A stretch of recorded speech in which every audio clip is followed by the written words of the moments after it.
তুমি আজ নিজেই যমুনা। কবি সুবোধ সরকার।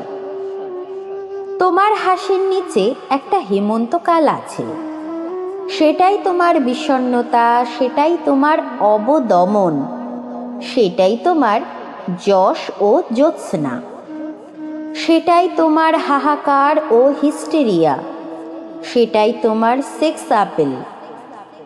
তোমার ঠোঁটের নিচে বাঁ দিকে প্রায় মিলিয়ে যাওয়া একটা সাদা তিল আছে। আমি কি করে জানলাম? আমি কি আর অত কাছে গিয়েছি তোমার? তোমার ঠোঁটের নিচে একটা তিল ছিল, আমি স্বপ্নে দেখেছিলাম। ওটা তিল নয়, ওটা চোখের জল। চোখের জল শুকোতে শুকোতে যখন আর শুকোতে পারে না, তখন সে রূপান্তরিত হয় একটা তিলে। আমার কেবলই মনে হয় ওটা চোখের জল নয়, ওটা তোমার মা। তোমার বাবা গিয়েছেন অনেক দূরে, তার পিঠে একটা দেশ, তার পিঠে একটা যমুনা, তার সারা গায়ে বন্দুকের গুলি।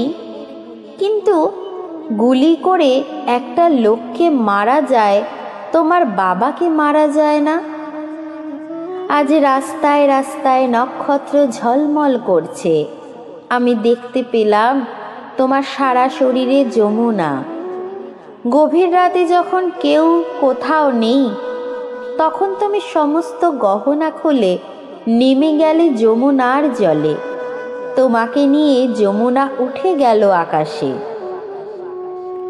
একটা দেশকে, একটা জাতিকে, একটা নদীকে তুমি আকাশে তুলে ধরবে বলে আনন্দ আর হাহাকার নিয়ে পৃথিবীতে এসেছিলে।